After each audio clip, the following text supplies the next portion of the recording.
Okay. Sad guy Elijah. Dude, there's not even any way around this. I kind of just hate my life right now. Why? Because it's exams and assignments and just yeah. in terms of the overall class load I've had in the past, this is definitely the busiest semester by far, and that is just more work than I want to be doing. So I kind of hate being alive right now. Is it just exam week though? That's normal though, isn't it? It's exam week, but I think I kind of the fact I switched campuses and it takes me 3 hours out of my day in total. Yeah, I actually don't know why you. That really, I don't know why you did that. Eats up a lot of my time as well. You're fucking stupid. I don't even know why you did that, honestly. I don't know. I like the campus over there. It's a huge pain in the ass to get back and forth. So yeah, the arts campus. Okay. I don't know.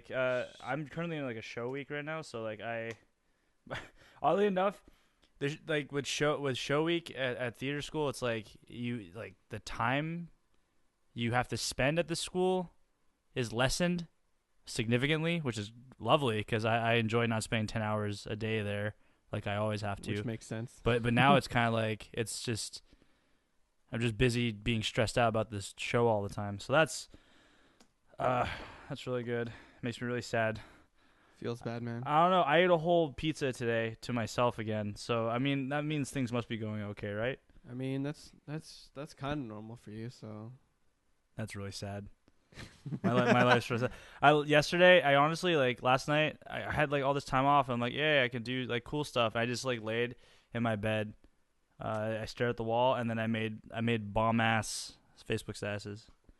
This is definitely the most amount of likes I've gotten on consecutive Facebook statuses in my entire lifetime, and I think that really is a testament to how creative I'm becoming. Yeah, it's probably it makes sense. I mean, making these bomb ass. Your statuses kind of make me laugh always. I don't know why. They're real. They're all very real.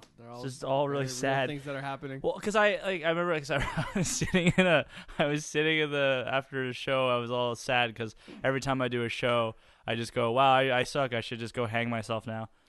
And then I went to the Five Guys.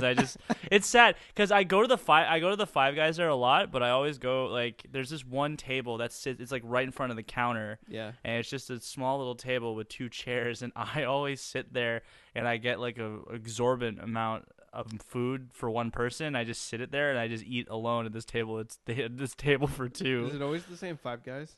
It's always the same Five Guys. Yeah. Is there anyone that's kind of starting to recognize you? I hope not. I really hope not because that's the deep end for me. I really hope not because that means I need to find a new Five Guys. Yeah, the minute that they start recognizing me at that Five Guys, the minute I'm either driving my car off of a bridge or I guess I could find a new Five Guys, but that just seems I don't know. That's a lot of work. All right, I'm gonna introduce the podcast. Hello, everyone. That's how I'm introducing it now. Hello, everyone. Welcome to Beyond the Tree. Don't look at me like that. Beyond the Treeline, episode 3. Episode 3. Yeah. This one's we planned for it to be short, obviously, because Elijah is a little sad boy and has exams or something. Yeah, Elijah has exams or some shit. So it's gonna be a shorter one than usual. So I doubt it. Anyone who listens might like that or might not like that. I don't know what you people like. That's bullshit. That's not what it's gonna be at all.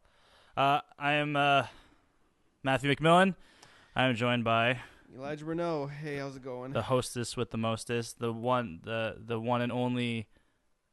Oh, I have nothing clever to say about that. I was gonna say something really interesting or be I don't know. He has Asperger's. I think that's it. I think that's what it is. I don't know. I mean, no, you don't. You have. I feel like it's gonna sound bad, but I think you're kind of on the spectrum. You're a little bit on the spectrum.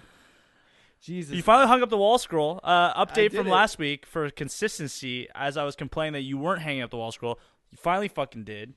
It took you way longer than it should have, and I don't just mean you. I mean, you were in here, so it kind of made the process easier. I was like, okay, I had someone hold it up so I can step back and look at it. You know what really pissed me off is that you had to step back and fucking look at it, it's see if it fits the frame. What the fuck? I hate you. I'm glad I did though because it does look nice where it is.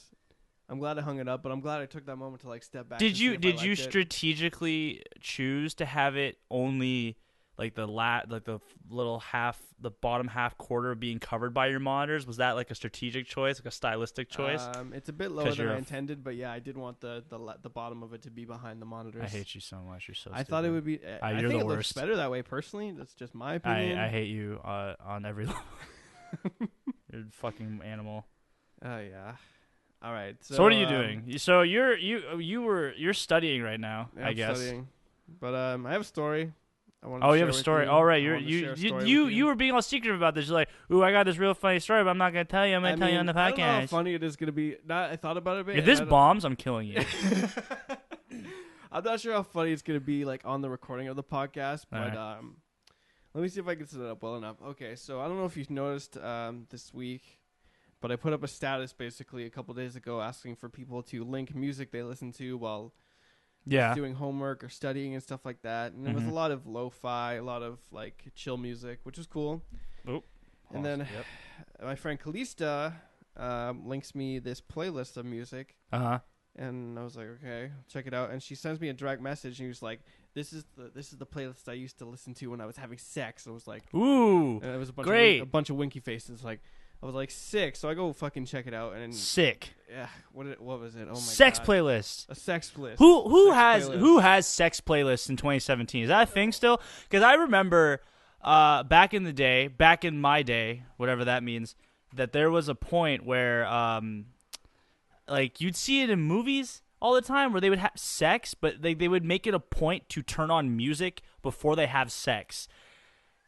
And I was a kid at the time, so I just like grown up assuming that like that's what you do when you have sex, is that you put on music first in order to do it. But I'll be honest, out of every sexual encounter I have ever had in my lifetime, nary once was their music playing on purpose.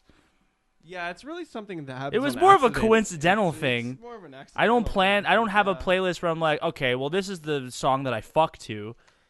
Okay, so what is it like? All right, so it better be like, is it Closer by Nine Inch Nails? Let me send you the link though first, so we can Oh, exciting! He's gonna send me the link. Why are you sending me the link? Okay. Trust me, I need you to look through it. Oh, I need to see this firsthand. Okay, this is exciting radio. I don't know, what songs, like, what is the point? Like, what songs would you fuck? Like, Closer by Nine Inch Nails, obviously. I mean, that's an obvious one. Of course, you would fuck to that song. I don't know. Okay, yeah, actually, because, so I sent you the link. I want you to open it up, but let me just set this up a bit. So, right. Okay, so I was looking through the playlist, and I was like, there were some alright songs, like, okay, first off, the beginning of the playlist. I like the title of this, by the way. Sexiest Mix Ever. I mean, that's okay. First off, that's setting the bar quite high because first off, I've never heard of a sexy mix, and I don't know if it's the sexiest mix ever. That's really setting. It's now this better get me rock hard when I look through this. All right, so let's look at it first. Okay, so I was looking through it and I was like, a grand total. It was like the first few songs and like basically the first like. It's a grand total of 110 videos. So like all the first songs, it's like Shakira, Hips Don't Lie. All right, kind of Cat Dolls, Britney Spears and shit. I was looking. Britney through Spears, it. Toxic, not a sexy song. Well, kind of a sexy song, but you know, okay, I got you. I was looking through it and there were some good songs. There was Make It With You, Queens of the Stone Age. Nelly Furtado? I would not think Nelly Furtado was that sexy. I don't know. Anyways, and Closer by Nine Inch Nails was also on there. So I was like, yeah, there's some decent songs. Nailed it. There. I knew it. But I want you to go to keep in mind my when I was looking through this list. I'm bringing sexy back, sure. There's a lot of Nelly Furtado in this list, which is weird to me. Keep in mind while I'm looking through this list, I'm under the assumption these are all songs she wouldn't mind having sex to. So I just want you to keep going through the list until you get to the closer to the bottom, and tell me if there's anything that stands out in particular to you. No, cool. So far, Closer. Christina Aguilera, fine. A lot of Nine Inch Nails, that's acceptable. We Be Burning by Sean Paul, nice. Jennifer Lopez. It's gonna be way closer to the bottom. So if you do I have to go real deep for this? Yeah, if you want to speed through it, it doesn't matter. What? There's a lot of Diane Wood in here. She likes Diane. I was gonna say this is basically a Weezer. All right, how deep? Like at the bottom? Yeah, you gotta press the load more button. Oh, you want me? Okay, all right. You gotta actually get to the Drake, very... 21 Pilots. Fine. This is acceptable.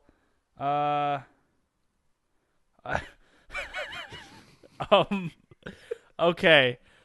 Just to set this up, I'm scrolling through this sexy list, and I see Ariana Grande side to side. Sure.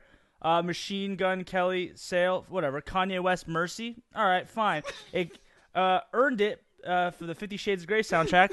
Pretty sexy movie. I agree. Right under that, on track 106, is Sonic Adventure 2, City Escape. And immediately besides that is Sonic Adventure 2, Live and Learn. Followed by which now I know why it's funny. Weezer, Pork and Beans. Come on. Totally not sexy. You can't follow up fucking Sonic Adventure 2, Live and Learn with Weezer, Pork and Beans. That's a real... Come on, you're gonna make my dick all soft upon that. You can't set me up. What the fuck is this? What? Sonic Adventure 2, Live and Learn. Hold on. What? Really? So yeah. What's sexy about this? What? What's sexy about this? I don't understand. This is a joke, right? Did you ask her about this? Yes. Okay. So what she didn't tell me was that it went from being a sex playlist to just a normal ass playlist. You knocked down my fucking Gundam. You fucking asshole. It just went from being a sex playlist to a normal playlist, but she didn't tell me that. So I was just looking through the playlist, and I get to the fucking bottom, and I'm like, oh yeah, I could be like mid-thrust and just be like, live and learn! Yeah, live and learn while you're fucking. And you're like just about to bust, and you're like, chaos control! Oh my god. Oh no! This is great. Why can't this just be a sex playlist, but it's just all Sonic theme songs? Why can't you do? Can it be like you're like banging and you get Sonic Hero? Wait, hold on a second. At what point in time did this playlist just become like a normal playlist? I don't know. Because I can't tell. Did it start at Sonic 2? Because there's only 2 other songs after Sonic Adventure 2. So I don't understand. Like it wasn't directly at that moment. What was the turning point where she's like, yeah, Kanye West, Shakira, fuck it, Sonic 2. Like, what the fuck? Oh my god.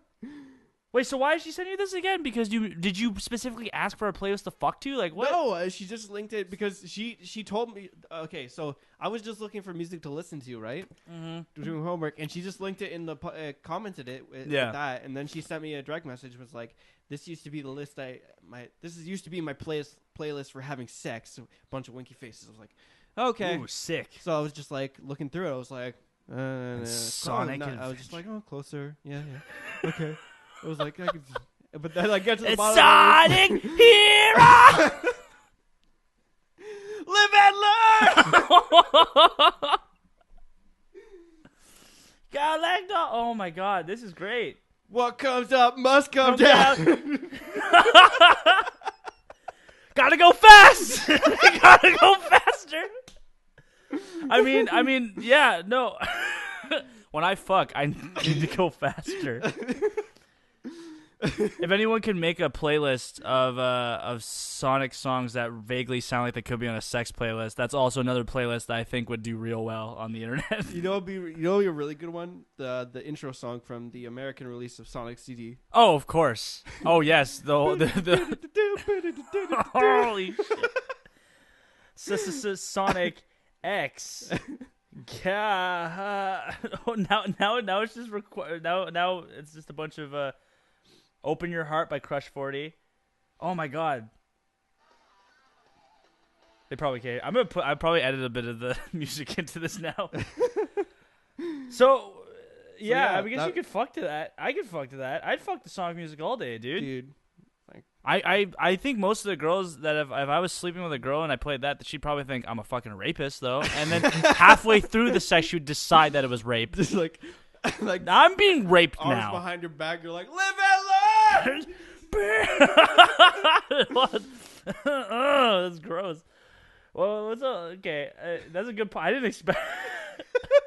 I didn't expect that. That's you're right. That is really funny. You got me. Okay. You got me with that little prankaroonie.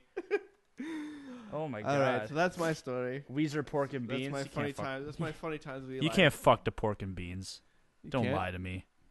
Which That's one's dumb. that again? That's How's that I don't go? know. That's that. I don't know. Diane Wood. It's a lot of Diane Wood. She does Oh like my Diane. god, Panda. Fucking Panda by Designer. Fuck that song. Oh my god. I didn't see that one. Sum 41. All right. So Tech 9. Kendrick Lamar. all right. Anything else? You want to start opening something now? You want to have your bit? I think I've been playing more games than you right now, so I'll probably talk about. Yeah, video you games. were like literally today. I was literally just playing games before I got in here. I'll talk about that in a second. I'll talk about what I was playing most this week. I picked up the new Tales game because there's always a new Tales game like every year. There's always a new one, and Okay. the quality of the Tales games are getting significantly worse every year. You never played a Tales game before, have you?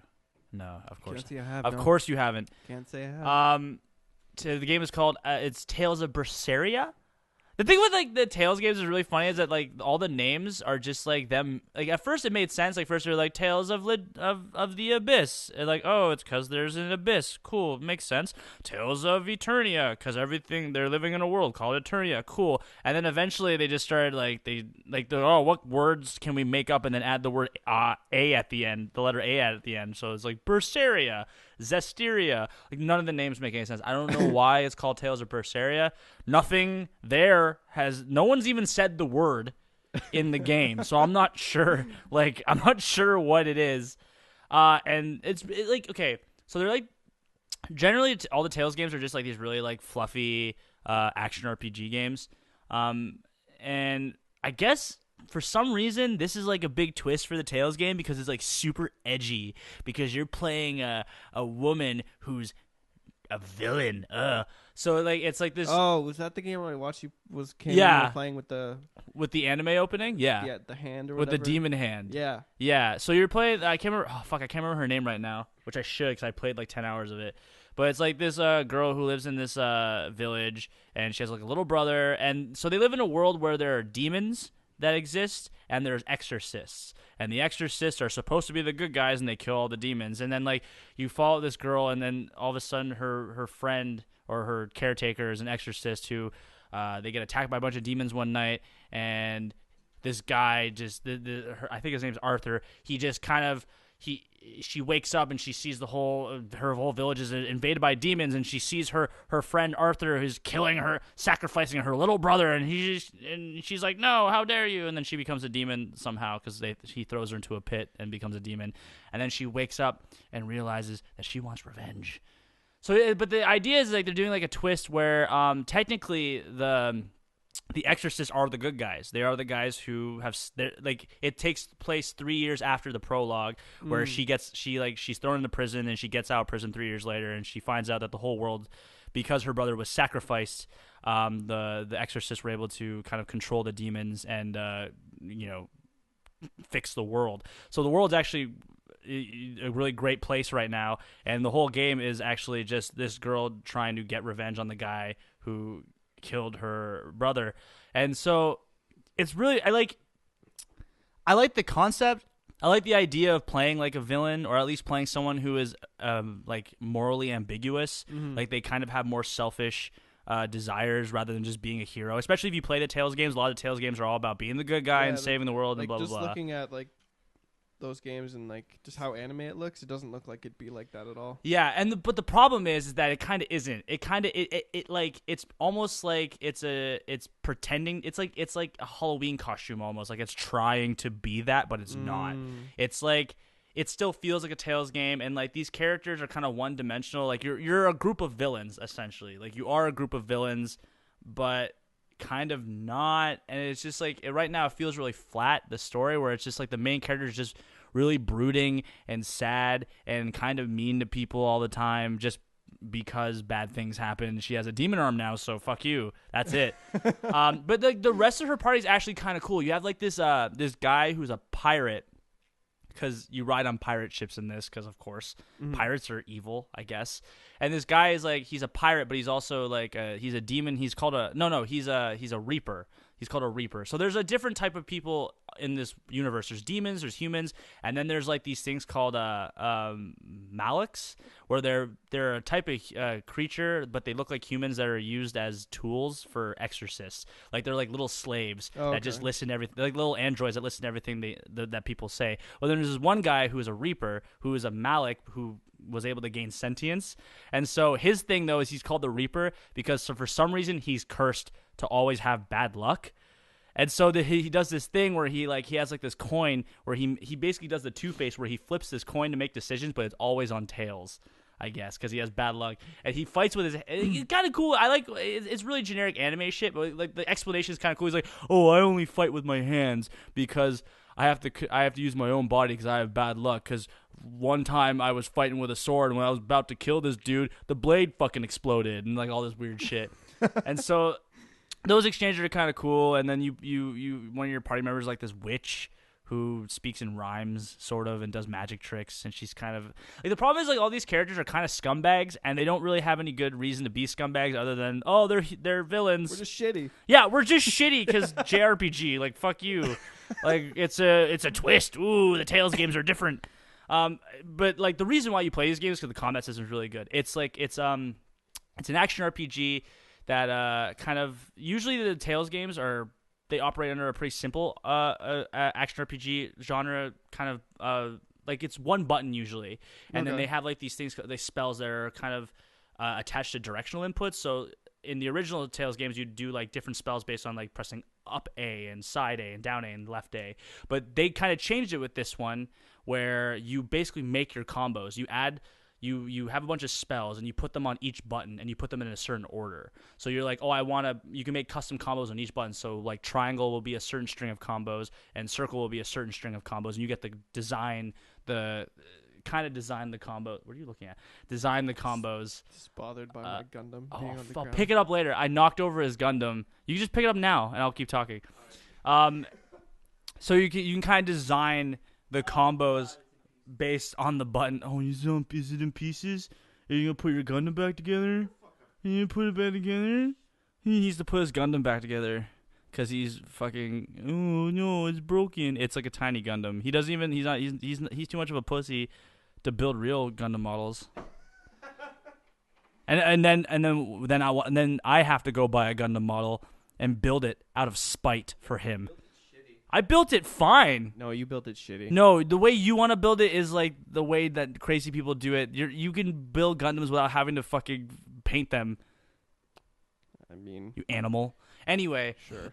You basically you make all these cool custom combos, and you can you can link them together, and it's a very fast-paced action RPG kind of combat system that you haven't seen. Like you've seen in a few Tales games, but this is definitely one of the better ones, I think. Okay.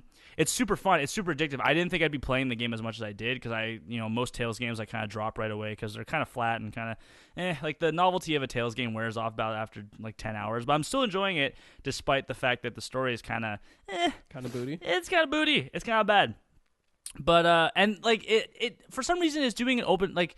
JRPGs are trying to do open world design lately, and this is a bad open world design. It's literally like the open world is filled with nothing. So like Namco decided the Tales team decided to give you an open world, but they didn't fill it with anything. They were just like, oh, but the world's open now. It's like great, but there's nothing in it.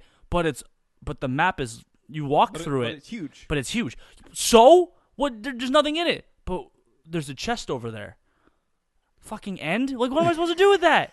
If you're gonna make an open world, you have to not just make it a giant pit. It's literally just like all the open worlds are just empty pits. And it's just kind of like why even bother to do it? And I think that's the biggest criticism of the game is that like there's so much detail missing in it that it just seems like it's so inconsequential that it even has an open world, and I don't even know why it's there. Overall, though, I'm enjoying it so far. I think it's actually pretty fun despite my complaints. Something about playing a really generic JRPG is like putting on a nice warm blanket. Like it's just nice. You know, I'm okay with it being kind of shitty because I don't know, something about it. I could just cozy into it and just go. Man. It feels good. It feels good. Something about JRPGs. Are you done fixing your Gundam? Is it up to is it up to your fucking standards? I mean, goddamn baby. It was positioned so nicely too. Like I had it in like this like semi-flying looking stance. But so easy to do that. It's so easy to do that. Not hard. It's actually hard with these tiny Gundams. Because you're stupid. No, because they don't balance well. Because he's stupid. Like, and the thing I had it on before. Don't you have a stand? It comes with a stand. Yeah, but it's not like a good stand. It's like if I put it on it, it's like hovering, and it's not on the ground. It's kind of. That's because it's supposed to hover to make it look like it's flying. Oh no! I just wanted it something to like keep it in place on ground level. Well, you know that's why I don't buy those shitty Gundams. It's not a shitty. You make a giant, big one made of metal. I don't mind this. Spend $500 on a Gundam. Yeah, those ones are pretty sick. I want to buy one of those. I always go to like those stupid anime stores and look at those Gundams and go, I could spend money on this. I don't even like Gundam anymore, but I could definitely spend money on this shit. If it's over, that's the problem. If it's over $200, I want to spend money on it. I don't need a good reason for it. I just think I like spending an exorbitant amount of money on things. I'm aware. It's a real problem. It is. It's a real problem. I have spent so much money on sound equipment after we started doing this for no reason other than I wanted it. I got this new microphone, this stand. I want to get another new microphone. We haven't even begun to use the mix amp yet. I know. That's true. I don't even know how we're going to even go about that yet. Wait, what? Oh. The mix amp. Well, it's the same thing as the one we're using for now. So, I mean, I just used it for myself, but yeah. You were using it for yourself? Well, just in case. I mean, I got that mixer, and then I got the new Ripsaw, the Razer Ripsaw to record game footage, because you can be prepared to see that coming up on the channel soon. Yeah, that's going to be a thing in the future. We're gonna do a few Let's Plays. We're gonna do like a quick look. Speaking of which, we might as well talk about it now. We're planning on doing some content. I might record something today actually and throw it up real quick. Yeah, yeah. So I might do a quick look at For Honor. I've been playing some matches. I might do a video on that. We're gonna do probably a quick look of Resident Evil 7. I want to make Elijah play the first hour of that because it's quite good. It's quite scary. I maybe try to get him doing VR. I'm not sure yet.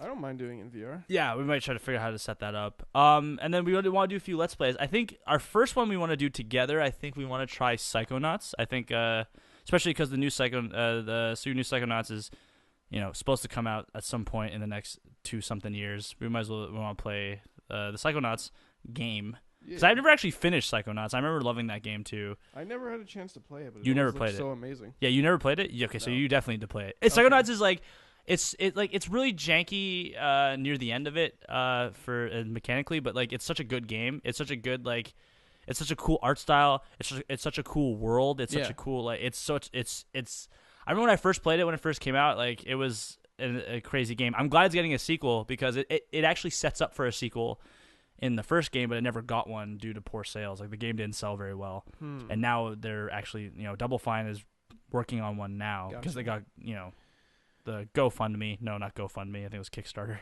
Kickstarted? They kickstarted it? I think they kickstarted it. Yeah, okay. They Double Fine has kickstarted most of their games now. Like they usually go to Kickstarter for all their games now. It seems to be the case. If you're a reputable company, it's not a bad idea if you want to do something different. Yeah, try something that's Kickstarter's been a great thing for even like letting people make the games they were never allowed to make in the game industry. Like the new Shenmue game is coming out because of Kickstarter. What game? Shenmue.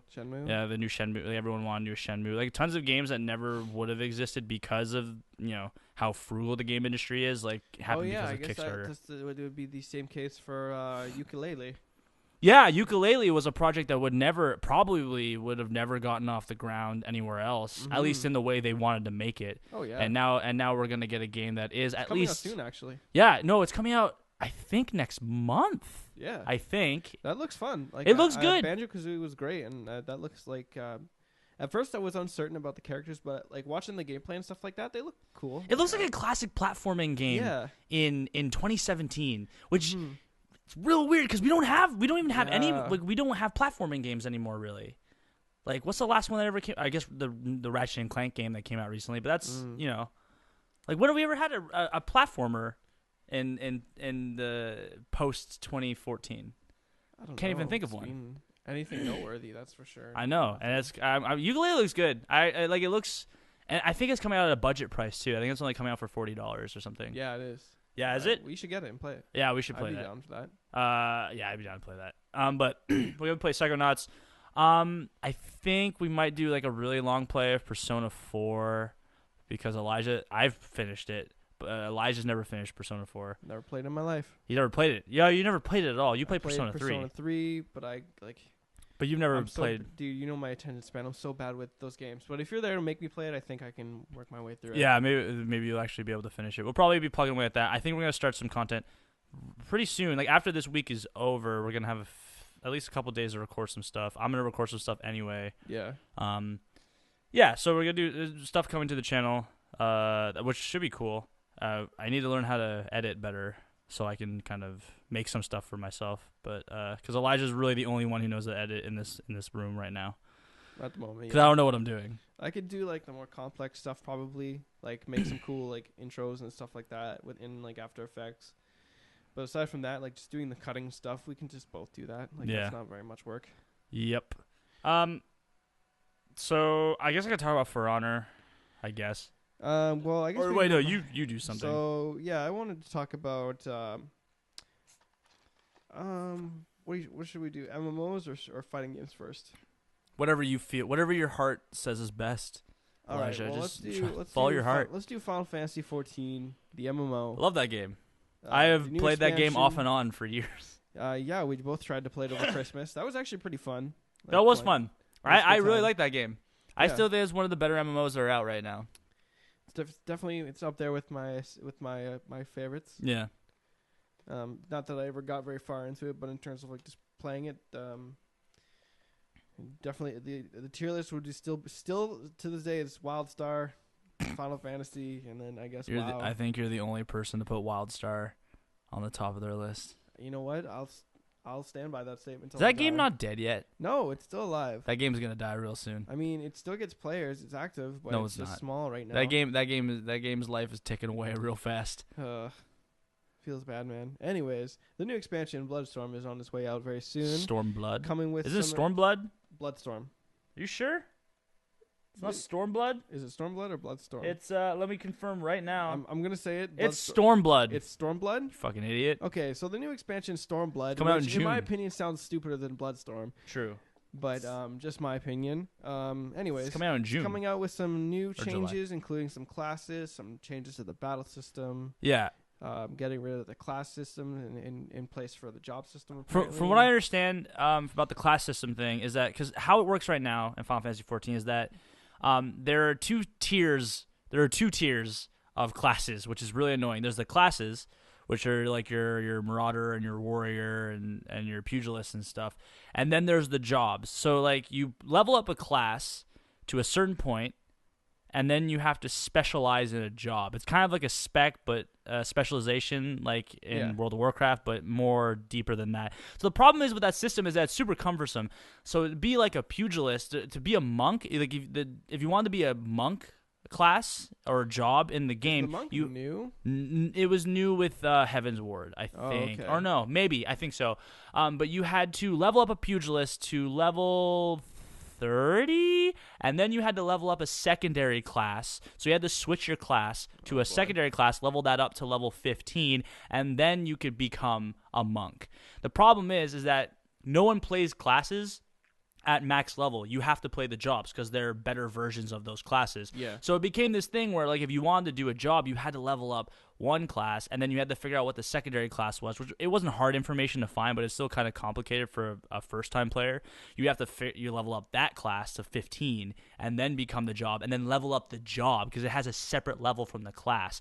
It's super complicated, it's super weird, and it's such an old system that nobody even because no one uses the classes at max level anymore unless they're trolling. Mm-hmm. So from what I understand, I don't know if this is totally right information, but I think they're talking about removing the class system, or at least streamlining it where you can just play the job and level it from there. Yeah, is what I understand from what it sounds like. Okay. Which is, if that's the case, way better system. It kind of normalizes everything, but it's so much better to do that. It sounds a lot less convoluted. definitely. And I think for new players, that would definitely be a better experience. Well, that was a big thing for. I mean, when we started playing, that was a big thing for us. Is like, okay, how do we get the class we want to play, the job we want to play? Yeah, It's like, we got to start with this thing, and it was like, okay. Like we got to level 30, and they're like, oh wait, now we have to go level another class. We have to go back to like starting areas and do stuff. It's like, yeah, that was super fucking annoying. If I why? remember correctly. It looks so cool. brutal. It was. I actually really liked that game though, and I was planning on picking it up again recently. I really like that game, but there's so much like I feel that isn't explained well enough for like the players. Like I remember the first time we tried to get mounts in that game, and that was such. The learning curve was and the weird thing about it is like the second time I played Final Fantasy XIV when we picked up again, getting a mount was significantly easier the second time. Yeah, definitely. The first time and leveling too. The first time is like it took us like almost like 40 hours to get to level 30, and then the second time I did, it took me like 10. Like it was, but because I was trying to like some things in that game are so slow and like so oddly explained that like the learning curve in Final Fantasy XIV is significantly deeper than you would think. I still aesthetically I like that game. I like the way it looks. I think the new class Samurai looks super cool. I have to jump back in just to play that. I definitely was thinking of picking up again recently. Just because I want to like see if I can get the max level before the expansion comes out in June. But it looks cool. Goals. Like I think there's two new jobs. There's Samurai and Red Mage. Red Mage? Is it Red Mage? That's great. That's great because they have the Black Mage, they have the White Mage, and they definitely need the Red Mage. That's great. Yeah, they actually did a gameplay. Like they showed it off in gameplay. It looks pretty cool. Yeah, because it's coming out soon. Has the sword and the whatever that floating lamp thing is. I can't wait. It looks cool. It's a cool. Oh, and it's going all weird, kind of feudal Japan with this one, aren't they? There's a lot of like samurai temples and stuff I could see. Okay. I mean, I'm not a really big fan of that aesthetic in MMOs anymore. I feel like it's been done to death. But I mean, maybe this is probably a good thing for Final Fantasy to do, though.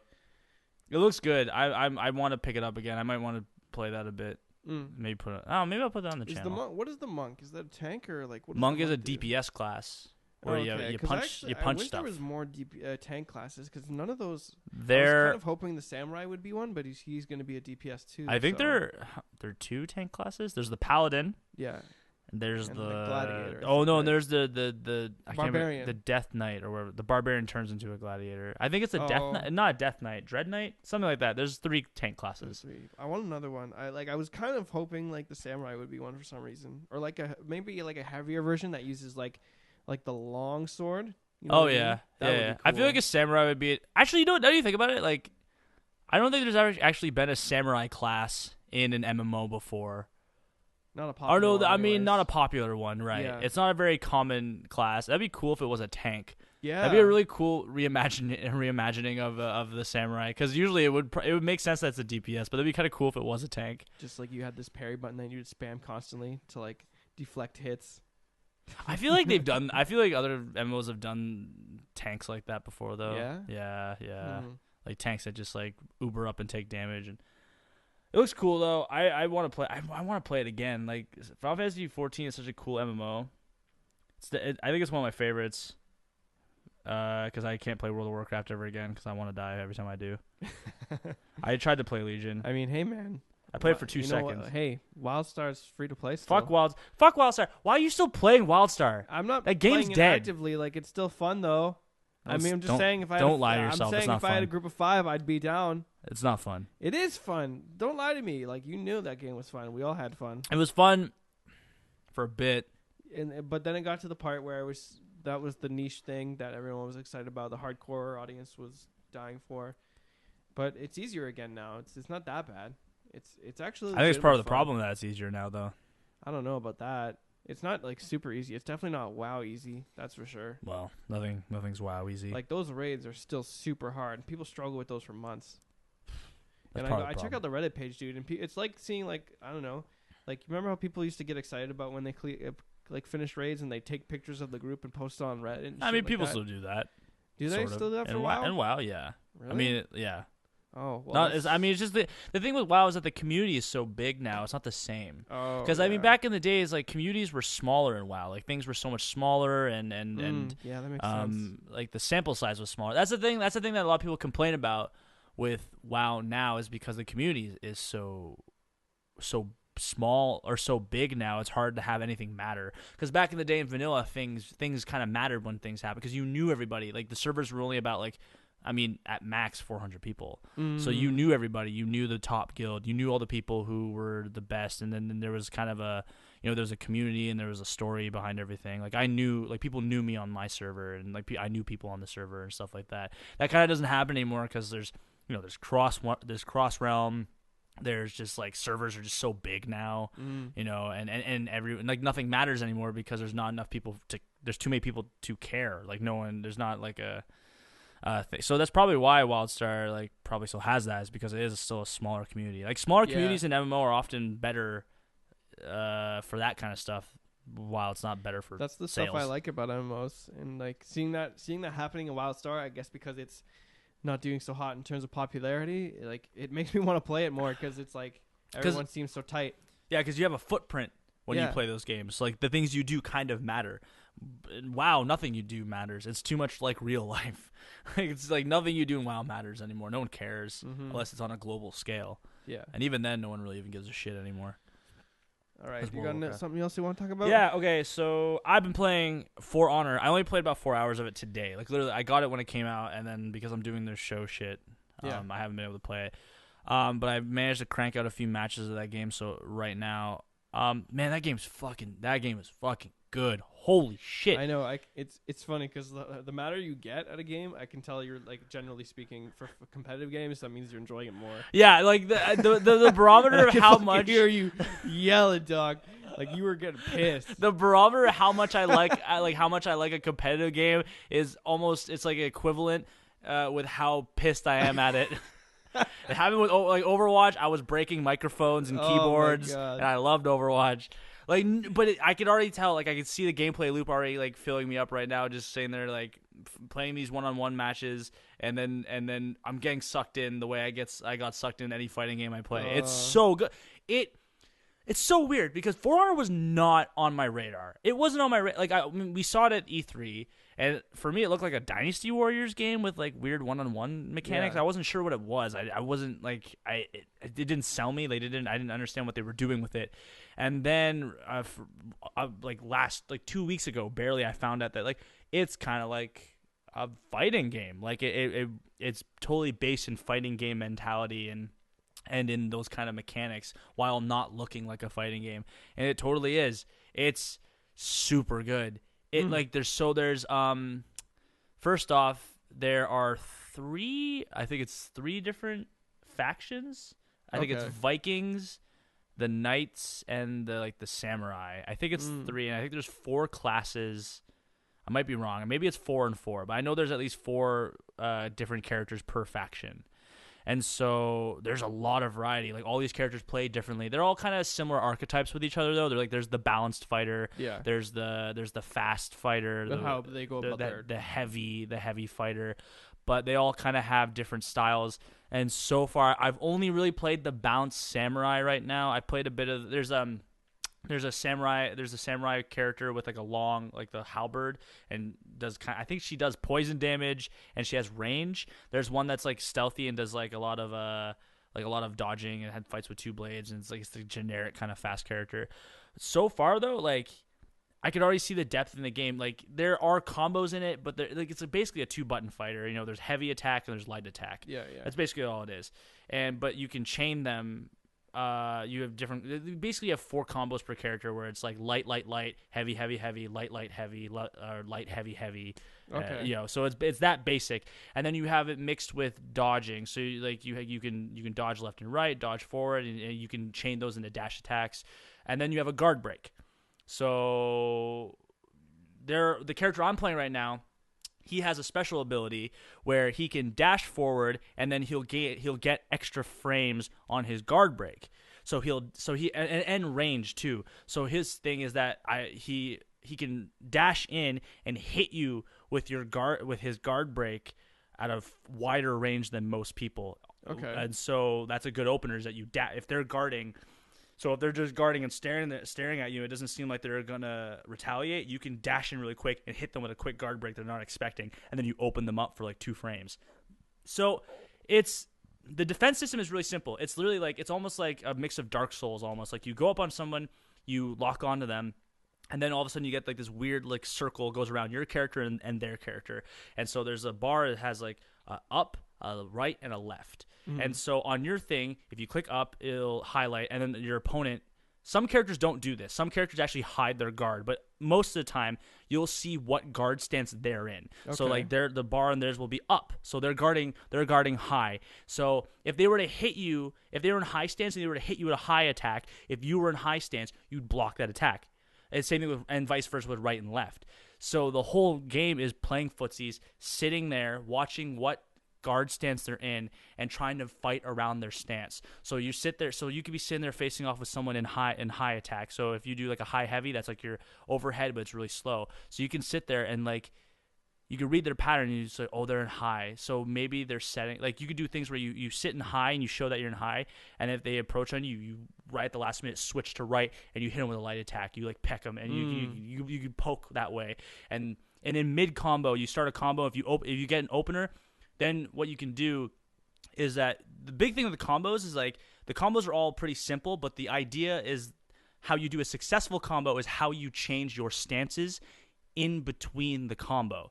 So you can go up on somebody and hit someone 3 times over with like with overhead attacks, but in the middle of the combo they have a chance to switch their stance to block you mid combo. So if you're just throwing heavies at me or heavy highs at me and I'm in like left stance, after you hit me with the first one, I have a chance because you get hit stun, but it's not enough. There's a little bit of a frame there's enough frames for me to switch to high stance to stop you from hitting me with the second attack.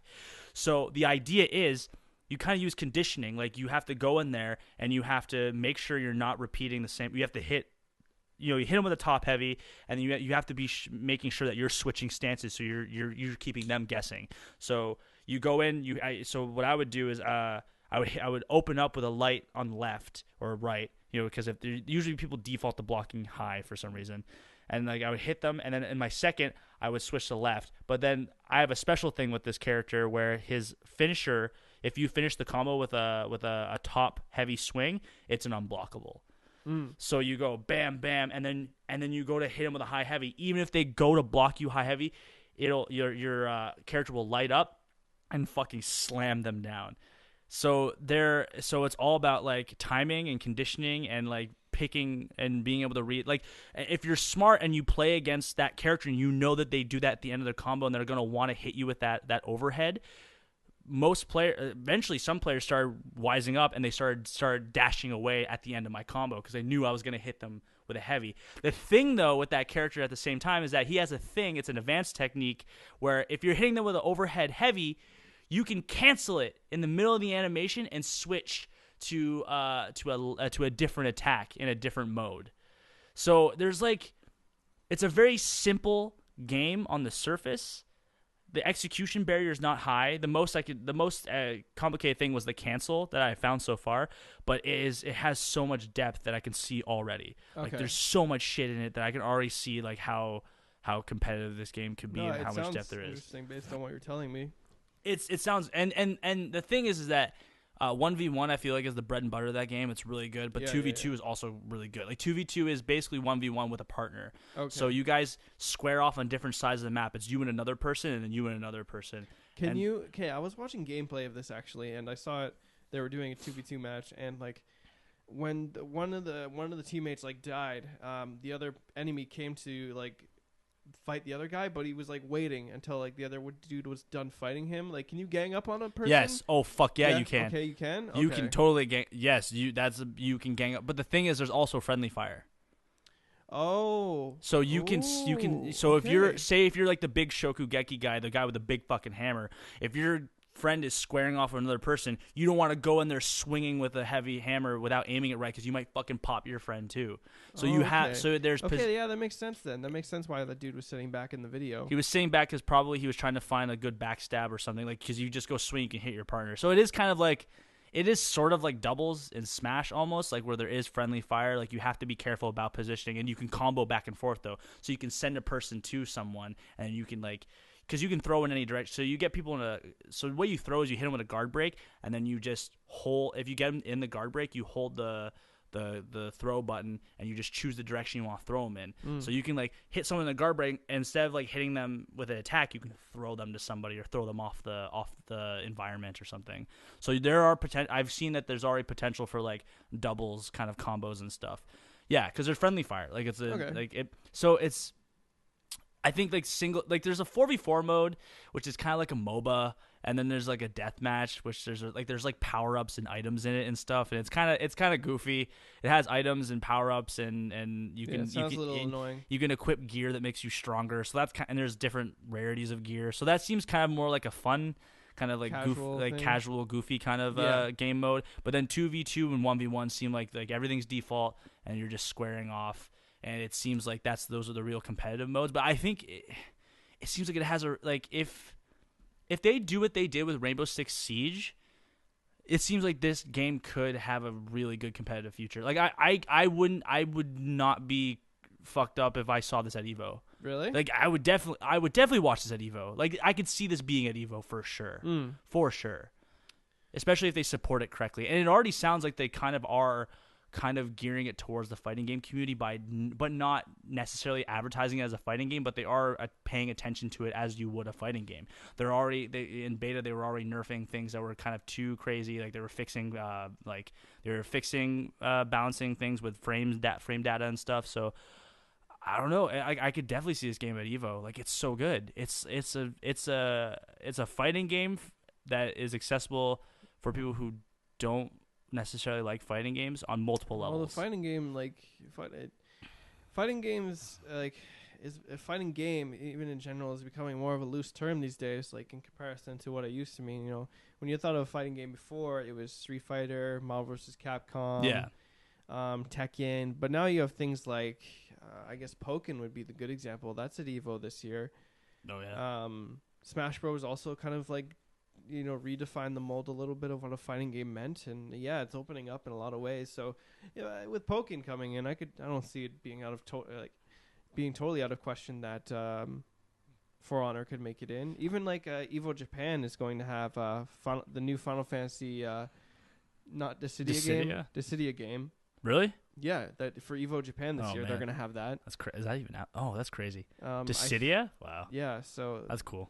So that's going to be a thing. And then I think also they have the Gundam X Full Burst game there. Oh, that game. I feel like that game's always been at Evo, but it's always been like in the dumpster in the back alley somewhere. Because they do play those games competitively somewhere. I know they do. Somewhere they do. Like I've seen people do it. I've seen people bring fight sticks to ANC. They do tournaments for it. Yeah, I think people do play that competitively, but... Anyways, so within the vein of fighting games, I guess we can talk about this. Capcom released their financial reports for Street Fighter V. Oh, is this what you're springing on me? Is this a Vesper Arcade video? He talks about it in detail, but we're kind of going to talk about it. Is this old? Isn't this old? This is new. Because I remember it was I think it was like a year ago they were talking about their sales, and they weren't, like when the game first came out, they were like, it sold significantly less than they planned, but they said like they were saying like, oh, but that's okay because over time it's supposed to build up, it's supposed to have sustainability in the competitive scene. Yeah. So what's the news a year later? Right. So what's the difference now? The report revealed that in the last 9 months of Street Fighter V being out, they've only sold an additional 100,000 copies of the game. Wait, what? They've only sold an additional 100,000 copies, give or take, of the game since 9 months ago. That's not good. Yeah, that's not good. That's not great. That's not amazing. So wait. So it hasn't been selling well. I mean, but No. I feel like that was kind of predicted in a weird way because they had such a focused launch that was focused on the competitive scene that they really did alienate the casual market. It really came out weird. but why is it weird? Because this game was supposed to be designed for to get casual players into the game. Yeah, but the problem is that it came out as what a lot of people saw it as an unfinished game. Because they came out with a game that was good for the competitive scene. Like, it had the mechanics there, it had the characters, it had all the competitive modes, but it didn't have a single player. It didn't have any of the stuff that a casual market would want. Yeah, definitely. It didn't have... So, yeah, initially it didn't have an arcade mode. Didn't have an arcade mode. It didn't have a story mode of any kind. The only thing it really had going on in the initial launch was that it had survive mode, which was god awful. Okay, anyone that says survive mode was good is a fucking crazy person. Yeah, survival mode was jank. It was super jank because like the CPU would get unpredictably harder, like and like it would go from like doing nothing to like blowing you up with a one hit confirm. Yeah. So like you'd be on level 17 of like normal survival. Everything would be fine. You get to level 18, and then you get hit confirmed into like a combo that would do like 50% of your life. And you're like, where the fuck? Like, why didn't this scale earlier? Like, why didn't it go up in difficulty? No, it just gets randomly harder, which is super, super frustrating.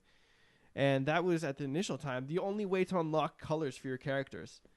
Oh yeah, that's right, eh? Yeah, that was the only thing you could do. Yeah, you had the So basically, everyone hated that couldn't because grind that fight money. Survival was jank as fuck, and it was the only way to unlock fucking colors. Yeah. And yeah, aside from that, the lobbying for the game, private lobbies, was okay. It wasn't amazing. You could only do like one player at a time, where in Guilty Gear you could do up to like 4 matches at a time. Yeah. It also had ranked, I guess, but aside from that, there was nothing to really appeal to the casual audience at the time. Which is so bizarre because the game initially, it's everything about the way it plays and everything is geared to a casual audience. Yeah. The combos are super easy. Every character plays, for the most part, the same. There's nothing unique about really any of the characters in this version. Everyone's kind of like neutrally has the same game plan. Everyone goes in pressure heavy meta. There's no characters that have like invincible DPs without super or EX. They definitely only focused on the competitive scene though when they released the game. That's the thing though. Like it had I think they like, kind of knew. Yeah, because the casual market doesn't really give a shit about that stuff. The only thing they cared about was like having cool characters and costumes and playing the single player. Like that's all. I mean, that's why fucking MKX sold so well, is because that game is perfect for the casual market. It has a fucking story mode. It has all these characters. Like it was that game was jam packed with fucking content on release. That story was sick too. Yeah, they did the story mode, and like that game didn't let up on content. I remember Ono saying that he was like inspired to do something similar to that for Street Fighter V, just because of how good the story for MKX like was in terms of like cinematics. Yeah, they sort of did Yeah, but it was a little late. It was a little late. A little missed the boat. And I still remember to this day thinking about that dude. Like I remember we had this conversation about how this happened a while ago. We had this conversation with me, you, and someone else, I think. And I remember saying that I think there was a real opportunity for fighting game stories to be like a million times better. Do you remember this conversation at all? I don't. What? Damn it. Because like I remember saying... When was this? Okay. I think the way I talked to you about it was basically like I said at the time, like this is before MKX came out and everything. And I remember saying like, dude, like they could do so much more with like story modes for fighting games. Like there's so much more opportunity to make these really cool. Because I think I was playing... It was Street Fighter or Guilty Gear at the time. It must have been Guilty Gear. Yeah, because the story panels were super boring and stuff like that. Blaze Blue, same kind of deals. It's just story panels that are still drawings, right? It's not that interesting. Yeah. And I remember talking to you about it, and I was like, dude, there's so much more they could be doing with this in terms of just like the cinematic experience for the story. I think it'd be really good. And I remember you fucking telling me at the time you were like, yeah, but no one cares about stuff in fighting games. And I was like, but they for don't. competitive games, yeah, I guess that's true. For casuals, though, that'd be the great. casual market cares about that stuff, but yeah, I mean, the competitive scene, that's the thing, the competitive scene doesn't give a shit. Yeah. I don't think they do. I honestly don't think they care that much about the story. Like, they would, but they just like the gameplay, which is understandable. I mean, because I mean, the longevity of a fighting game is obviously going to be that. Yeah. But the initial sales they have to have those things though. You kind of, because if you want money out of your fighting game, you need to do that. You need to appeal to both in some way. You know, because the casual market's not going to stay with Street Fighter V. No, right? If there was a story mode, they'll play it and they'll enjoy it and they'll move on.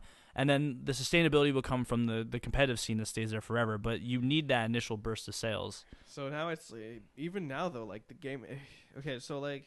So what's happened with this? So it's sold nothing. So it sold only additional, roughly estimate of 100,000 extra copies. Which is bad. And what's the time span on that? 9 months. That's bad. That's super bad. That's terrible. That's awful. So with the release of Season 2 and all that, and the DLC characters coming, it doesn't look like it's getting any better right now. Yeah. And so everyone's really confused about what their approach is because like the game's not doing hot, obviously. So you would think, okay, for DLC characters, we'll bring some returning characters back, right? Yeah. We'll bring some people. People will be brought in by the returning characters that they missed and want to play in the new edition or whatever edition of Street Fighter V. They're not doing that. They're introducing totally new characters that are like never been in a Street Fighter game before. So questionable a little bit. I mean, that could be exciting though. I think people like to see that kind of stuff sometimes. Yeah. In terms of the competitive scene, the game is still just in shambles, at least in my opinion. I mean, yeah. The meta is gross. Everything about that game is super bad. Like, it's actually really funny because like I went back and watched old episodes of Excellent Adventures. Yeah. From when Street Fighter V was coming out. Fresh and new.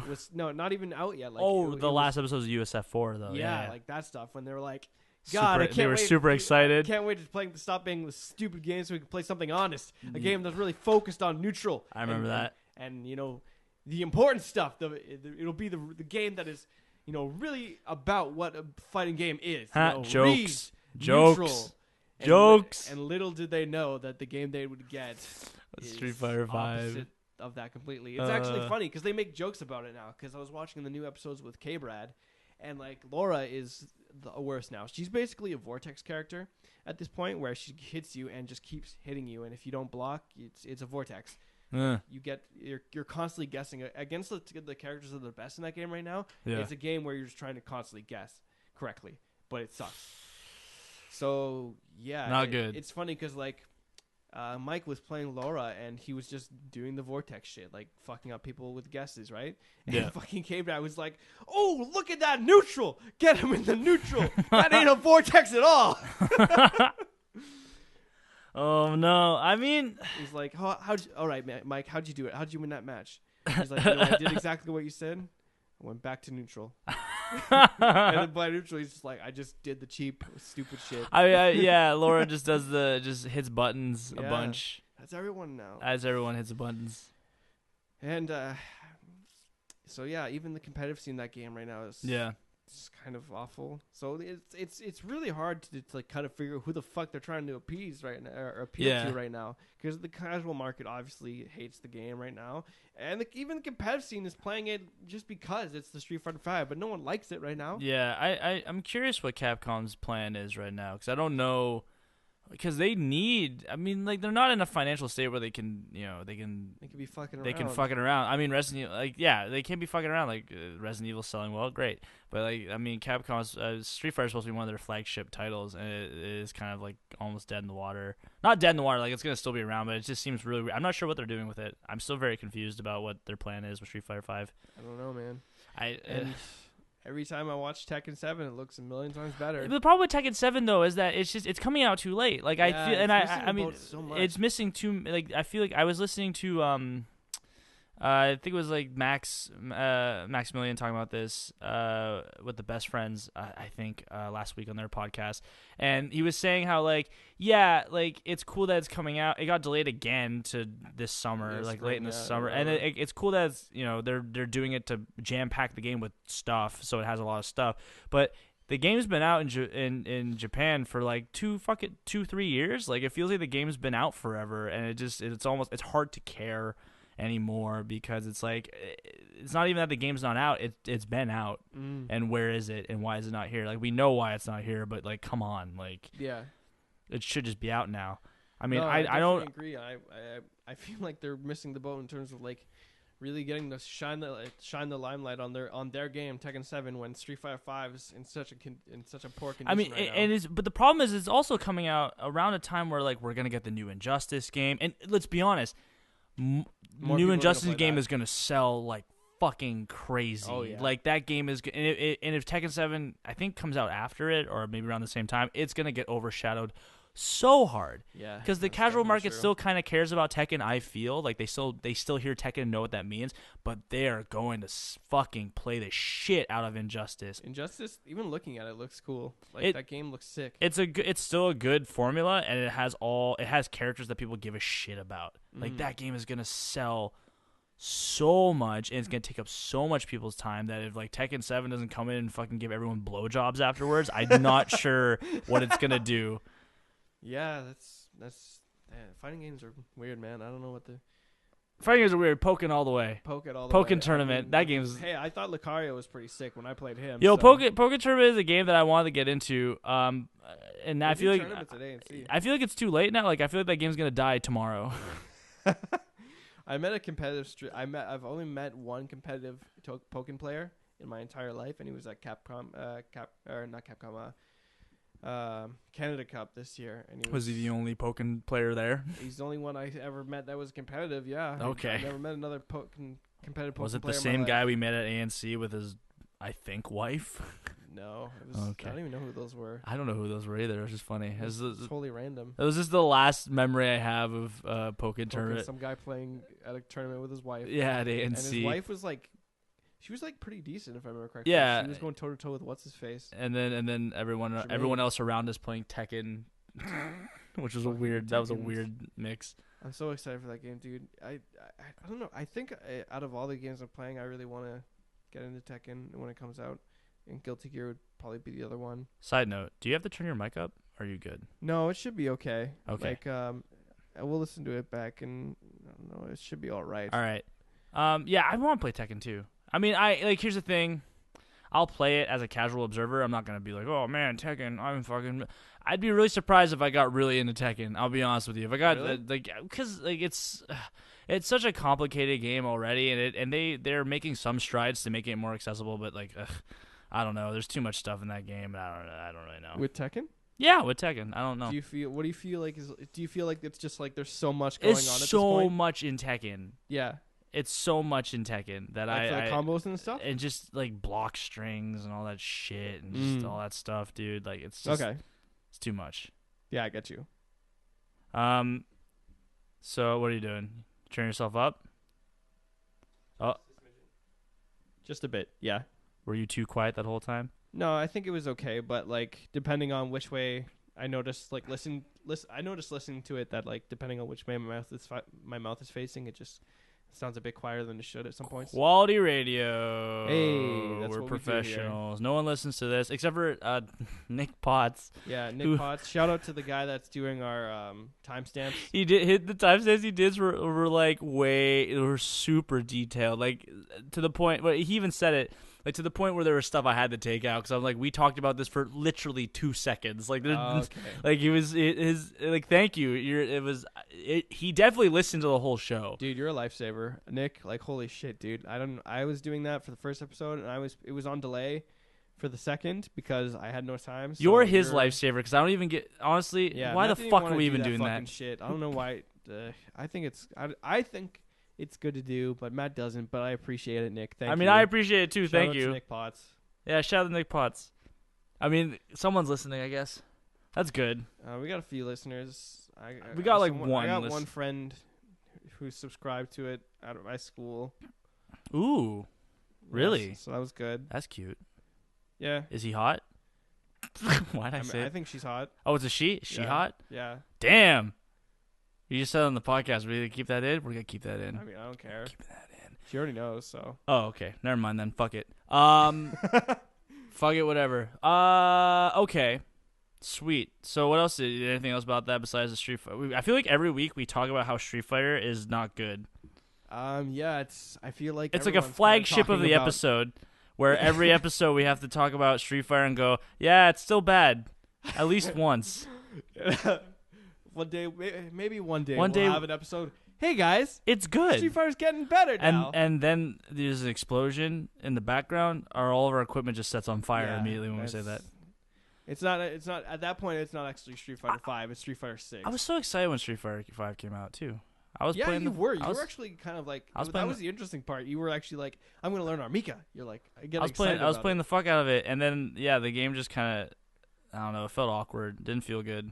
It doesn't. I think like even like at a base level, that game's kind of super jank at times. Yeah, it feels a little weird. I mean, I still play it once in a while, but I don't know. There's other fighting games I'd rather play. Like I'd rather even just play MKX right now. MKX is Oh boy. in a great place. I mean, Injustice is gonna kind of.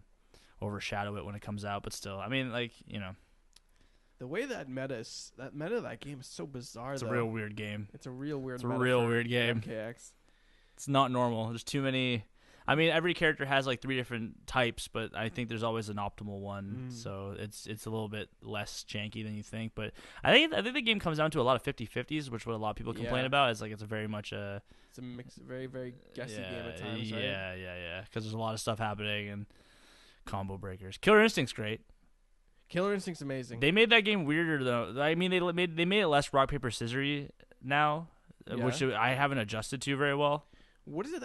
Okay, so that game, like every tournament I'll go to, that game only has like, its tournaments are only 1 day long. I've never been to a tournament where a Killer Instinct is. It's a small community. It's still it's still a fairly small community. That's disappointing considering how good that game is. The thing is, it's a really good game, and like art style. I think it has, out of all the fighting games that are on the market right now, it has like the best art style. Like I love the character designs. Character designs are fucking sick, and they're getting crazier. Like I don't know what it was with like the new season, but they were just like, let's just make all of our characters big as fuck. Let's just make them like basically fill the screen forever. And they're like, what other crazy shit can we make these characters do? Like, can we make one that just shoots out portals and makes like little mini things come out of it? Yeah, why the fuck not? Who gives a shit? Oh my god, the things they're doing with their character designs is so crazy, and like the game is like, it plays well, it looks cool, and like it has such a small community. I think most of it's online. I think we talked about this before. Like, there's a lot of online tournaments for the game. And stuff like that, and and the crazy thing about that game is like every tournament, it seems like there is, like Evo last year in comparison to Evo this year, like totally different person. I don't even think I saw like the same people in the top 8. I'm not sure. I feel Rico Suave was definitely there. Rico Suave is probably for sure, but it's cool because like I guess the game's kind of new still, so it's. Like with Street Fighter and like Smash Bros, you always see the top. You see the same people all the time, right? Yeah. But like, I don't know. This year for like Killer Instinct, there was this guy who won Evo. I think his name was like Smokes or something like that, or like he was just this dude wearing glasses the entire time and like a fucking baseball cap. Just looked like a mad chill homie. Like you just looked like some dude. Just some guy. I don't even know how to play this game. I just came off the street. What's up? Yeah, I mean, because the game's also, I mean, I wouldn't say it's underdeveloped, but it has a small community. That's why. Yeah. And then so new people always come in and out. Apparently, I read an article a while ago, maybe a couple months ago, where it randomly has a really big scene in Korea.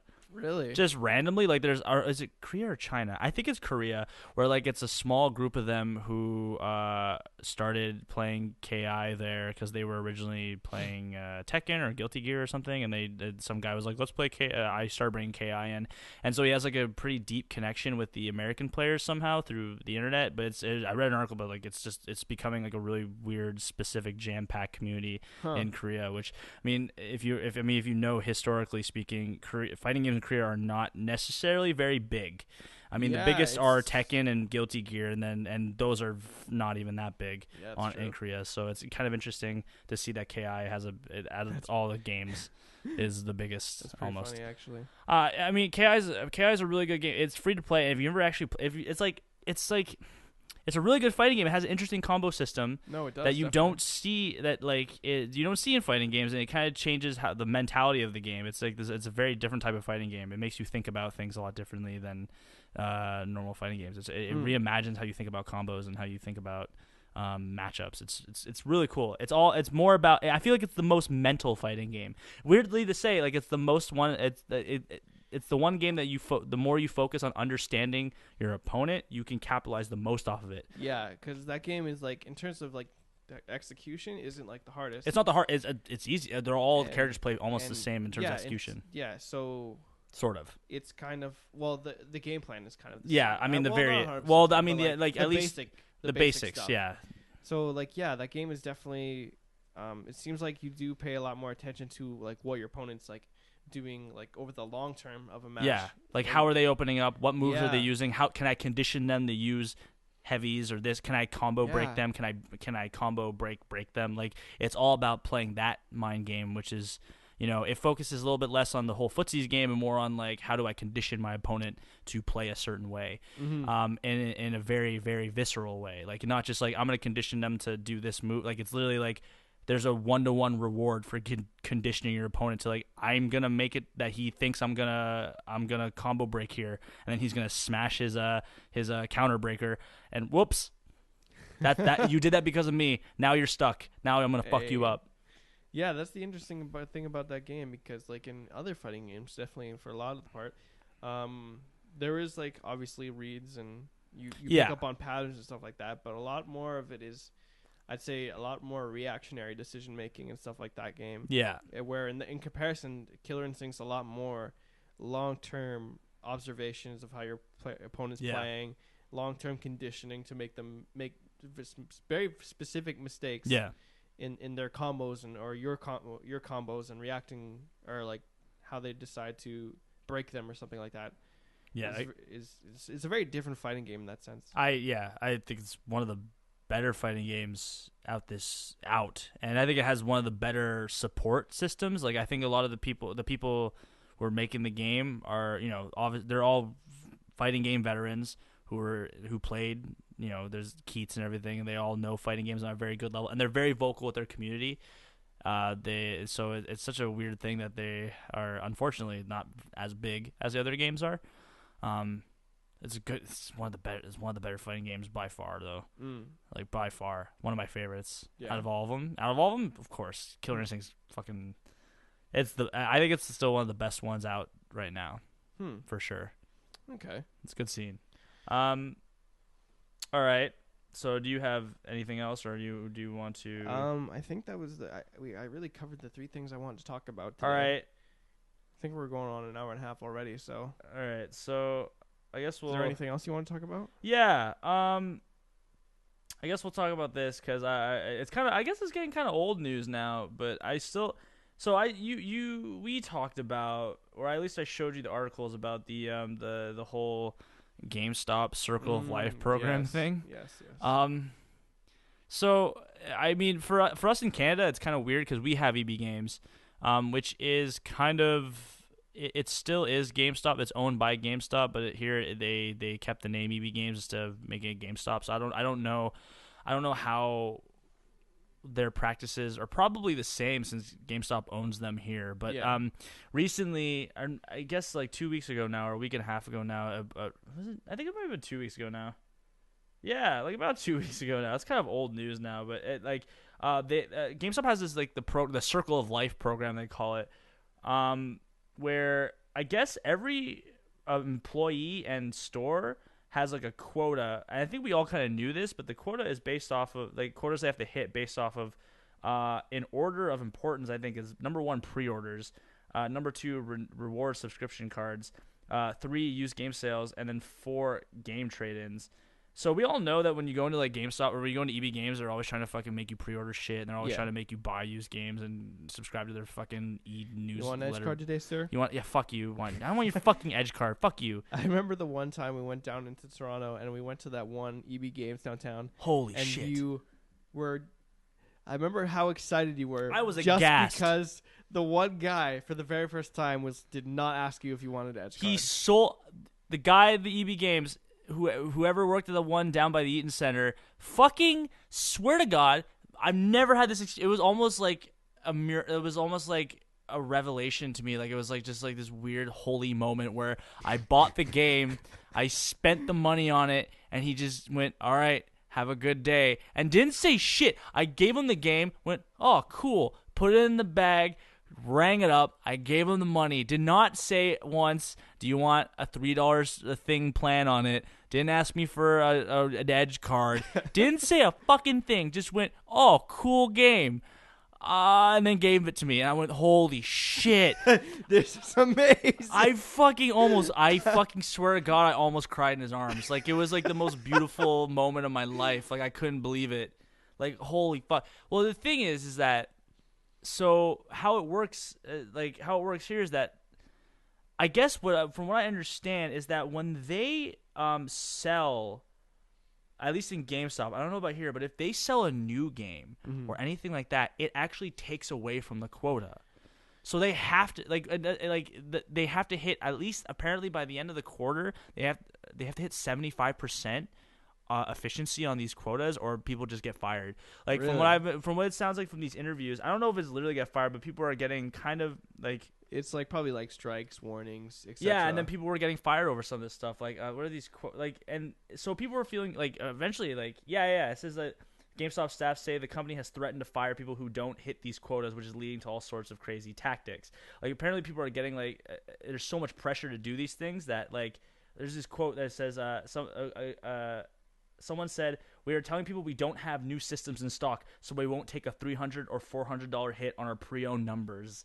This is a company-wide, and the discussions with my peers, it is a common practice. We also tell customers that we don't have copies of new games in stock when they are on sale. For example, Watch Dogs 2 is currently $29.99 new and $54.99 pre-owned. We just tell them that we don't have the new one in stock and then shuffle them out the door." Oh my god.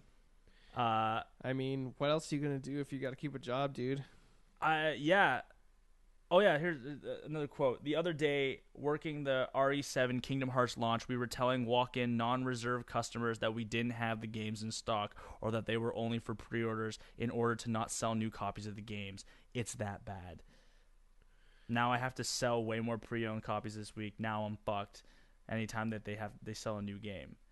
So it's kind of weird. Like, from what I understand, like, I don't know how deep it is here in Canada. I don't know. It's the same, but like, it's such a weird thing that like, GameStop is a business, right? Okay, Yeah. fine. And then the way they make their money is by selling pre-owned games because they can make a larger margin off of those games and selling new games. They don't have to give money to the developers. They just they keep 100% of the profits. Thinking about like in pure like experience, like the amount of money I get for selling them a game. Probably for how much they sell it back to someone else. Almost 100% revenue at that point, right? Yeah, like because like what God, like I remember going in like a long time ago when God of War was coming out, and I sold them like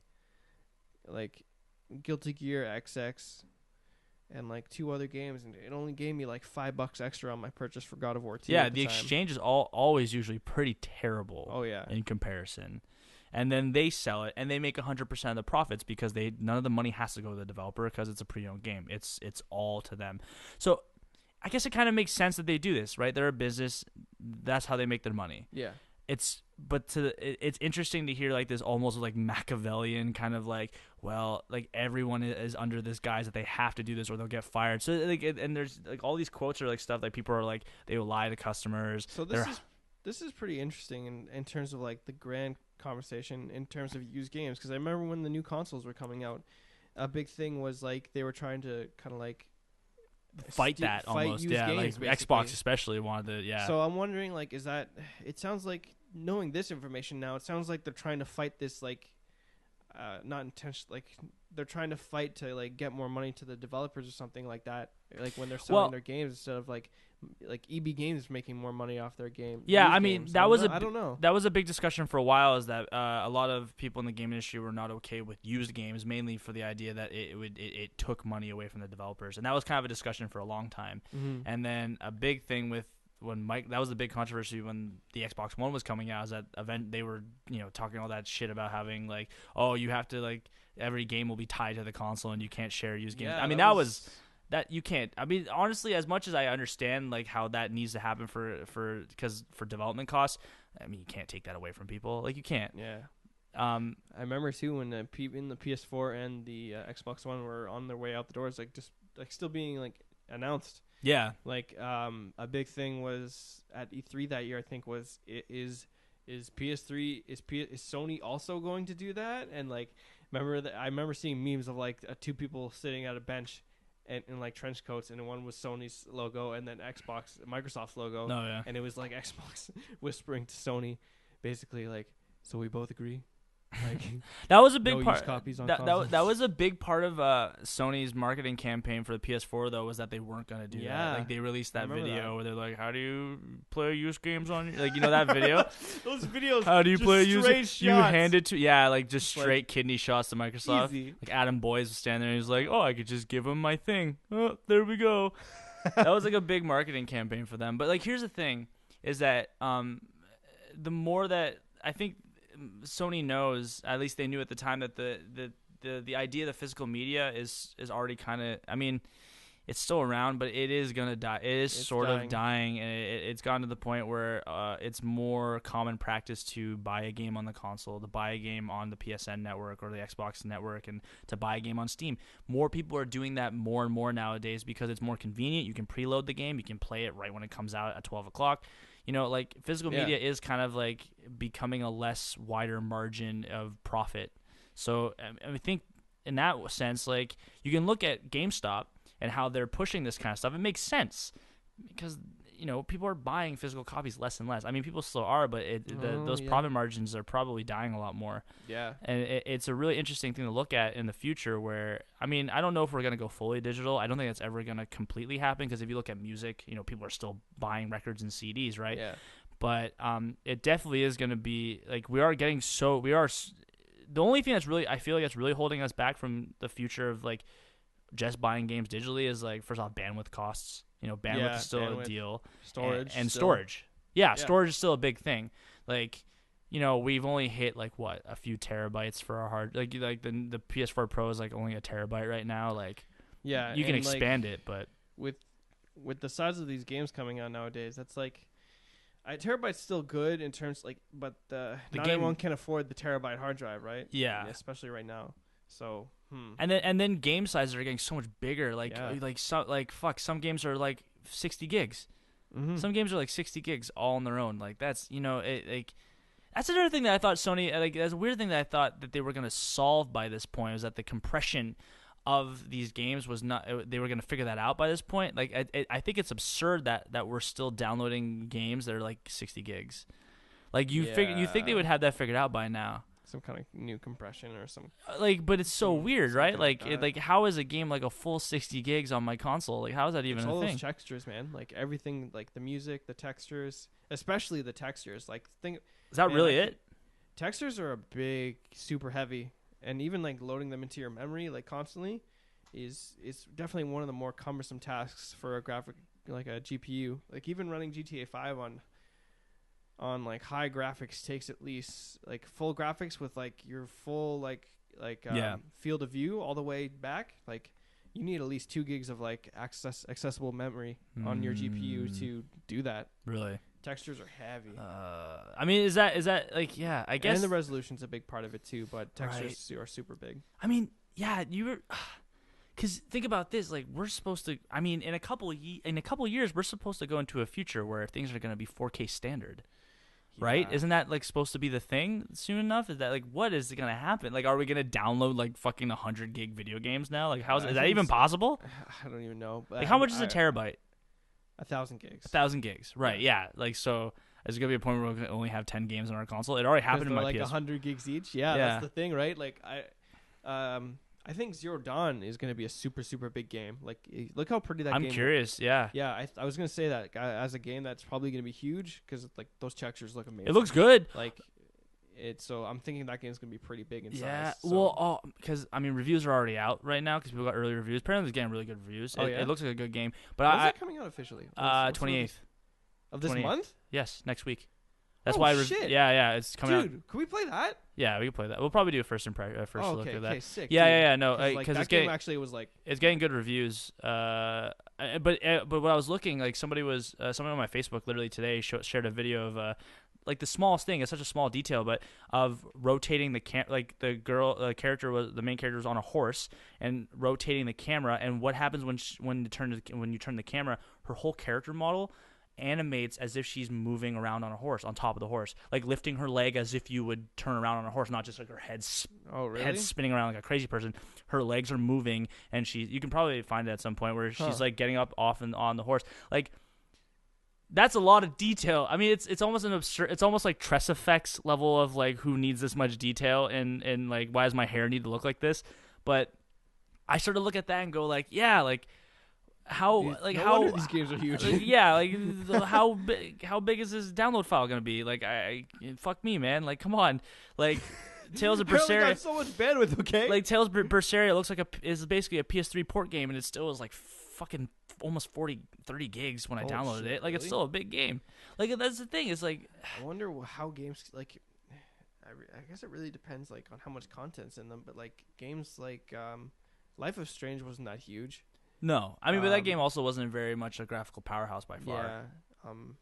Oxenfree was like a low poly game, so that was low. So I don't know if like that game in terms of like. I mean, GTA 5, like GTA 5 is massive now. Yeah, that game is huge. It's with all the giant. DLC and stuff that's come out for the GTA Online community. It's massive. Yeah, like if I uninstalled that, it'd be a task just to reinstall it. Yeah, it'd be like a day's worth.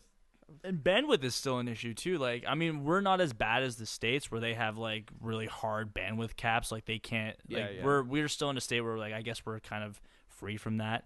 But like for now, thank God. For now, I mean, what is the state of it? Like, because I know in the States they basically just they can't go past it. Like they just get capped like so hard. Like what? That is a huge topic, and if we want to talk about that, I'd suggest we save it for like the next episode. I'm just saying. Because I could talk about that for a while, and I have some very strong opinions about. Well, what do you mean? ISPs, just how they behave in general, and like bandwidth capping, and just it's frustrating. It's frustrating. How's it frustrating? There's a lot that goes on with ISPs, and it's very very gross sometimes, like in terms of business practices and just general like net neutrality is awful. Net neutrality is good, but how they treat it is awful. Mm. Like people should be able to access, all the information they want at all times and stuff like that. And ISPs and their behaviors, in some sense, even in Canada, I've done some research. It's really bad. Like, I think TELUS at one point was blocking, or I think it was I don't know if I want to talk about this right now, but there was essentially a strike at one point, and it was I forget where, but there was a strike, and TELUS was blocking. I think it was search results on Google for it. Oh man, really? Yeah. Well, it's not blocking, but making it harder to find those results. Like we're in fucking China or something. Yeah, so ISPs do shit like that, and what's the term? I can't remember it off the top of my head. Your mic on. What's the term top of my head? I can't remember. So yeah, bandwidth is an issue a lot for people, and it's such a big topic. Like certain things really bother me, like that in particular for net neutrality and not being able to access all the information you want at all the times you want. What's the term? I'm just talking about more about bandwidth caps though. Like we're in the current point where. I'm getting too far into it. We're talking the current point where like we're at a point where we don't have it. We're not affected as much as the States are in terms of bandwidth caps, but like, I mean, we're living in a world where everything is all digital. Basically, everything's all digital. We need constant streaming. We need constant download. Like it's anything under like anything 1.2 megabytes download speed is brutal. It's brutal. Like you can't even function on it anymore. Like how? Like what are you supposed to do? Especially because now we've gone. It's not like we were like even 6 years ago where we were downloading small files. We're downloading substantial big things, ginormous things. We're constantly streaming things back and forth. Can you imagine having a data cap in this day and age? Oh my fucking God. I mean, but we kind of, especially me and you, like I understand there's people that can get by doing that still, but for me and you in particular, having any cap on like the amount of data we can download on an internet package, it's fucking impossible. Like can you, like it's impossible. Like especially because like, that's the thing is like it's weird to me that the internet ISPs are still kind of like almost behind, like because we're especially in video games, like you need like better bandwidth, like you need so much because we're going into a state where everything is going almost entirely digital. It's really they're really pushing it in a lot of ways, especially because we're constantly streaming things, we're constantly having to patch things. We're downloading enormous patches are so big. Yeah, game patches are hitting gigs. I haven't seen that in fucking years. I never thought that would happen. But now when you never pop thought in, you'd see that anywhere other than MMO at one point, right? Yeah, right. And when you pop in a fucking single player game, it's not uncommon to download a 10 gig patch. Yeah. For the game. Sometimes fucking more. Sometimes it's like a crazy patch to download the game. You're just like, what the fuck? Like, you need this shit, and like that's why when you look at like physical copies, like the disc is basically like a wafer. Like because half the time when you put in the disc, you download the whole game from the store. Like the disc is just almost like an access code. We're at that point that PC games were at 10 years ago, where you were buying discs, but they were basically just a key code that you would download the game off of fucking Steam afterwards. You definitely. know. So the one thing that concerns me about like this whole digital age is like, I don't know. Like for games I really want, I still want to be able to buy collector's editions and stuff like that. So Right. I'm wondering what's gonna happen with that shit. Well, 'Cause I I think- like that stuff still. I think it's still in the same vein as like how everyone People downloads buy vinyl. Yeah, like people, but literally like how people buy vinyl and how vinyl is actually a really big industry now. Like you can buy like records are like record players like the one I have. Like it's a pretty common thing. People buy records. They like buying speakers. They like buying mixers and preamps and all that shit. And people like bands will always like if you go to any store, there's records of everything. Like people release records with their albums all the time. And I think Man, I can't wait to build. you I can't wait to pick up Skrillex's 2014 mix. Oh yeah, on vinyl. I can really hear all the earthy tones. I feel like I'm like right in the studio with him, like when they're recording in the booth. I can hear the underlying aggression and. Yeah, I really feel like I like to listen to my dubstep on like vinyl because it's more. Sends me back to the earth. It gets it back to its like really earthy roots, right? Like totally. Yeah, by the way, that was made on his fucking MacBook. I don't know if he was in the middle of the fucking forest when he did it, but you ain't gonna hear that shit. By the way, these are all made in GarageBand. It doesn't matter if it's pressed on vinyl. It's like I don't think it was intended to be pressed on vinyl. What the fuck is wrong with it? Oh Jesus. But I mean, like, you're gonna end up being that guy who buys vinyls all the time because of the earthy tones. It's the same thing with games, probably. I feel like I would say we're not too far off of being the kind of people who would like buy collector's editions because we like owning the physical thing. Yeah. But they're being created with this like it's already kind of happening now. There's a collector's edition for every game. Mm-hmm. Almost every game, but they're exorbitant. They're big. They're like statues and shit. Yeah. And I feel like that's not going to go away. I feel like there's always going to be a collector's market, and I feel like that's always going to exist. And I feel like it's going to, like, if things go more digital, there's going to be more of an emphasis on a collector's market, but not as, like, as a necessity. More of as, like, this is what the collectors want. Which, I mean, I'm fine with that. I'm fine with that world. Like, I'm fine, because, like, as long as I can get my collector's editions, I don't mind. Yeah, I like certain games that I care about. I want to own a physical copy because I collect them. Like I get that. Like the new Persona, I want the physical copy. It makes me wonder what's going to happen to like stores like, A&C for example, or We Got Games, because like I don't know, being able to go to those places and like pick out games and stuff like that. It's still really cool. So I don't know like what's gonna happen there. It's kind of worrisome. I don't know if it's worth worrying about yet. I mean, if you look at stuff like A&C, I feel like they make most of their money off of selling old games anyway. Like I don't know if they're really laying on the back of selling PS4 games. Like I don't think that's how it works. I think those stores will always kind of exist. And I think they found their market because I think the video games, more than anything, people still have the need to collect video games, even those casual collectors. So I think those markets will still exist, and they'll just like if physical copies, like in a weird world where physical copies just never existed ever again. I feel like the physical, like the collectors side would be more ubiquitous then. Like I think that's the only thing that would be. It would just be more of like a lucrative thing. I don't think it would ever go away. I think people are going to want to collect games, and those stores are still going to exist to some capacity. Yeah. But yeah, Circle of Life stuff is real weird. It's a real weird thing where people are getting fired over and people are lying about selling new copies. And I mean, at the same time, don't be surprised if you go into an EB Games and they act like dicks about like making you want to buy a fucking Edge card and stuff. Like fuck them. Like I had it happen to me. I've gone to EB Games and go, hey, can I buy Pokemon? And they're like, did you pre-order it? I'm like, no, I didn't. And they're like, well, we can't sell it to you. These are only for people who pre-ordered. And then you look at the wall and it's literally 200 copies on the wall. I'm like, fuck you. You know what I'm gonna do? I'm gonna fucking go to Best Buy across the street and buy the game. Cause go fuck you. Cause that's what I did with the 3DS, the new 3DS. I went to EB Games one day. I didn't even want the new 3DS. I had a 3DS. I'm like, I don't need to spend money on new 3DS. What are we at? What's the 3DS count? And I'm at, I think I have 5 3DS. 6? Jesus. I have either 6 or 5 3DSs. I own a lot. Man, wow.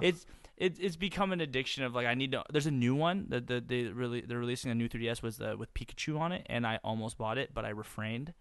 Against my better judgment, I stayed away from buying the Pokemon 3DS, but I was fucking like this close from doing it. Oh my god! But I didn't need to spend $300 again. But I remember I went into EB Games, when the new 3DS came out, and I said, "Do you have a new 3DS?" They're like, "Oh no, did you pre-order?" I'm like, "Oh fuck you, no, I didn't fucking pre-order." Like, well, they're running out real quick, and they're really hard to find. So sorry, bro. And I said, "You know what?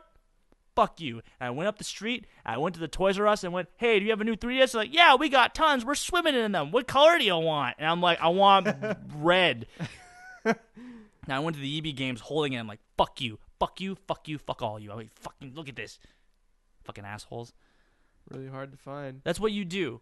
If you don't like the way they treat you, you tell them to go fuck themselves. And you go to Toys R Us and you go buy that shit and you rub it in their fucking faces, you bastards. Fuck EB Games. But yeah, I mean, anyway, I think that's all I got. I mean, we've been going. I think for a we while. should wrap it up for today. Elijah's getting antsy, so lots to do. he's got lots to do. He's got a lot of things to do. He's got a lot to study. I'm gonna go play more For Honor. Yep. And probably punch a hole in my wall. It's gonna happen. I nearly broke my hand playing dive kicks, so I doubt it's not gonna. Woo. Yeah, woo! It's gonna happen. Good times. Anyway, thank you all for listening to another episode of Beyond the Treeline. Yeah, episode thanks for 3. hanging out, guys. We appreciate you listening. Give it a like, thumbs up. Please subscribe. It a like. We'll be posting it on the YouTube channel. We are going to get a SoundCloud channel. That's going to happen eventually. That's going to happen. Just for people who want to download it, audio. Yeah, take it with you on the go, take whatever you want to do. Yeah, whatever you want to do. Thank you all for listening again. Whoever is listening to this, we've been having a wonderful time. We haven't hit 100 views on the last one yet. Probably because we didn't refresh the page 100 times yet. Yeah. So gotta get on that, man. But if you like what we're doing, please click the notification bell, whatever the fuck that shit is. Share subscribe. it on your social medias. Share it on the social tweet media. Help us out. If you think we're funny, or you probably don't think we're funny, but if you do think we're funny, I mean, you want to share it. You want to share Even it with someone. Realistically, if you don't hate us yet, share it on social media. I mean, that's a real small bar. That's a real low bar to walk over. But I mean, help us out, because please, that's what we need. Yes, thank you. But thank you everyone, and I don't know, I'm gonna go touch myself. We'll I guess. See you next time. Bye. Bye.